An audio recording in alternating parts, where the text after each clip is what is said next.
Hey, it's Sarah, that wreath maker. Welcome to my YouTube channel. If you aren't already, please hit the subscribe and like button. In today's video, I'm going to be talking about something that stresses almost every Etsy seller out, and that is, drumroll please, pricing your items on Etsy, how to price them. I'm going to be breaking down a formula that you can actually use and implement in your shop. I'm going to be talking about common mistakes that Etsy sellers make every single day and how to make sure that you're not overcharging or overthinking it like I was in the very beginning. I really wish that when I first opened my shop, I would have took a deeper dive into pricing, how to price, especially when you're first starting your shop. It's very important to have a strategy, have a plan, and implement it, and that will really help you with your shop being successful. I've been selling on Etsy for 4 years now. I'm going to go over some mistakes that I've made in the past and hopefully help you from making those or turning it around if you're already making those mistakes. Pricing on Etsy, it can be really difficult because we put so much of ourselves into what we're making and selling. You know, it's handmade, it's time sensitive, and then you go on Etsy and take a look around and you see someone else is selling something similar, same niche, same category that you are, but their prices are so much different than yours. And then you're questioning what you're doing. You know, why are they selling so much more and they're actually priced higher than my items? Or, you know, and then you start questioning yourself, you know, like, well, is anyone going to buy my item at the price that I need to charge in order for me to even make any money? And shipping, that's a whole nother category I'm going to be talking about. I'm going to make another video going over huge mistakes I made in the beginning, and I'm talking probably almost the first 2 years of me having my business open, how much money I lost in shipping because I do free shipping for my customers. And I'm definitely gonna touch on that, and that's gonna be a really crucial video, especially if you're new here, new at selling on Etsy. You're really gonna wanna watch that one. You can learn a lot and you can save a lot of money that I didn't. You know, there was a time where I lowered my prices and it only hurt me. I wasn't making any money. I was basically buying the supplies, buying the shipping supplies, you know, everything, a lot goes into it. Don't start doubting yourself and don't doubt your hard work because it is worth it. And just be patient. The sales will come. Basic formula: materials, time, overhead, profit margin, price. Example, your materials are $18. Time to make the product, 2 hours. At $20 an hour, that's 40 hours. I'm sorry, that's $40. Overhead, so tools, software, etc. Let's say $6 for that. Profit margin, 20%. That's $12. Final price, $76. A lot of sellers only look at the price of materials and think, a lot of sellers will look at the price of the materials, like in the example I just gave, and think, okay, $18 for the materials, I'll charge $30. And then they wonder why they're broke, not making any money. Their business is getting sales, but they're spending more than they're making. And here's what most Etsy sellers, myself included, forget to include in their pricing the majority of the time. Or they just choose not to because they don't know any better. So you have your Etsy listing and transaction fees, payment processing fees, time spent on product photos, taking the photos, you know, that all of that matters and counts. Creating the listing, all that goes into it, the details, customer service, it's all on you. Packaging supplies, the time it takes to package a wreath, the time it takes to package your item. I don't know about you, but when I package my items, a wreath, as that's what I sell, wreaths and centerpieces, it takes me, when I first started, it literally took me 25-30 minutes per wreath to package, because that's how much care I put into it. Now, of course, 4 years down the road, I'm experienced and I am much faster, but that's from practice and you know, steps I no longer have to take that I took in the beginning, like measuring my wreath. Now I know exactly where I need to put the holes in the box and that kind of stuff, which I also have a video going over how to properly package like a pro, where your items are going to arrive safe, secure, and exactly as described when the customer purchased that item from you. So be sure and check that one out. But back on topic, all of that time counts, because if you were at another job working for someone else, whatever you're doing, you know, you're getting paid to be doing it. So packaging counts. You know, are you spending time writing out thank you cards? All of that, the time, it's all time. It needs to be accounted for. When I first started, I was not even thinking about shipping supplies. I think I had categorized in my mind that I offered free shipping. So I wasn't even counting that into I was counting the cost of shipping into the price. I was factoring that, or at least a portion of it. But I wasn't counting, you know, the supplies or the time that it was taking me to do that job, because it is a job. You know, I had to realize that a $25 wreath that you find at the dollar store, or a $30 to $45 wreath you find at Walmart or Target, those items are not ever going to stand up next to what I'm offering, because of the quality of the materials that I'm using that they don't use. I mean, my wreaths, to be honest, they cost me anywhere minimum $50 to $85, $90 to make, depending on the size wreath. So I have to think about that, the cost of what I'm using, and then all the other factors that I've listed. Your price needs to reflect your value of product, not just compete with your fellow Etsy seller. Undervaluing yourself doesn't help anyone. In fact, it hurts you. It hurts your brand. You're not just pricing for today, you know, you're pricing for the future.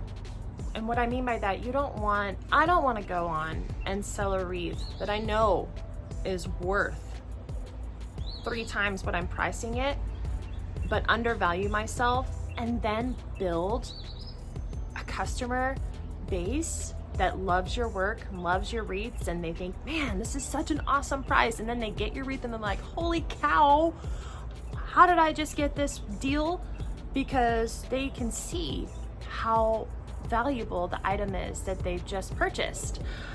But you've gained a customer now who loves your products, but is expecting them at a certain price, because that's how they found you. That's how they fell in love with you. So you don't want to go and, you know, they buy something and then new season comes along and they're ready for something else from your shop, and they go on, they're like, whoa, what happened to Vine and Flower Co?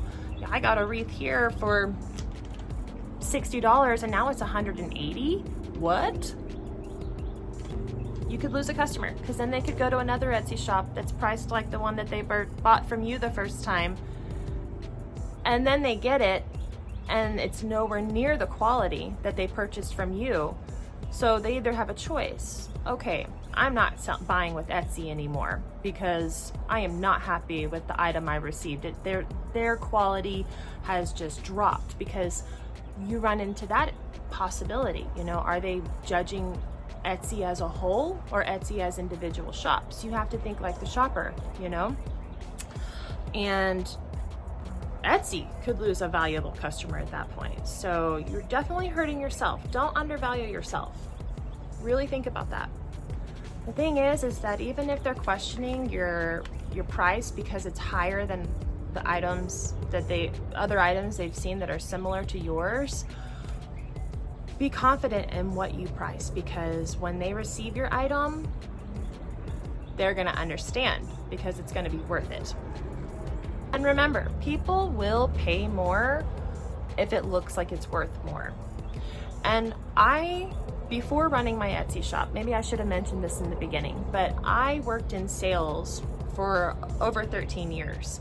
I started at the bottom. I worked my way up to the top to where I was managing, running, training all of the new employees, all of the sales associates. I do know sales. And one of the best things that always stuck with me from my many, many years in sales, I was at a training once and one of the coaches there said, you know, don't shop from your wallet. And at first I was like, well, you want to be real, you know, you kind of want to think about how they're going to think, but no, don't shop from your wallet. Think about that, what it means to you, and really implement it, because I know people from my many years in sales, and it was one of the things that we worked with was skincare items, and very high priced skincare items. And I mean, me back then, you know, I'm looking at these prices and I'm thinking, whoa, why would anyone pay $120 for some sunblock? But then I got experience and I realized that a lot of people will. A lot of people won't buy sunblock unless it's at least $100 because they want that price point. They want to know and feel like what they're buying has even more value than what they think it does because of the price. So I learned early on, and let that resonate with you, don't shop from your own wallet. Now, of course, playing into this is a lot about the job that you're doing. You know, you can't post a picture of a vase that you're selling and have it on a table with a dirty background and, like, you know, I don't know, just a mess. You can't expect anything to come from that. You need to have high quality photos. You need to take time in that. You need to make sure that, you know, everything is perfect, because that is the first impression anyone is going to have of your item. They're going to see that, and that's going to tell them if they want to click on it. Do they want to go to your shop? Do they want to favorite your shop? Do they want to buy something from your shop? So high quality photos, videos. You always want to have a video with your listing.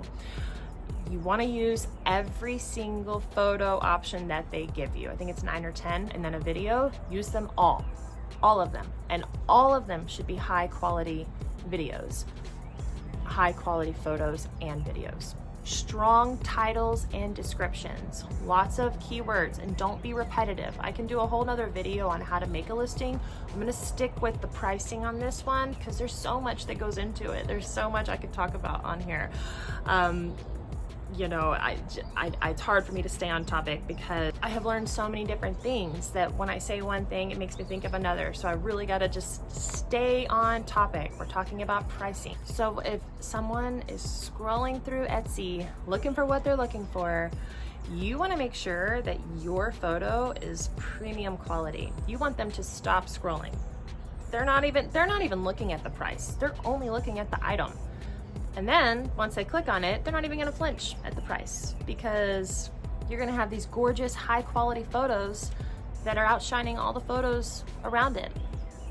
If your listing is kind of messy or unclear, it's not even your brand, is what you're selling is not coming across to the buyer, they're just going to keep going. They're just going to keep scrolling and looking elsewhere. It's really important.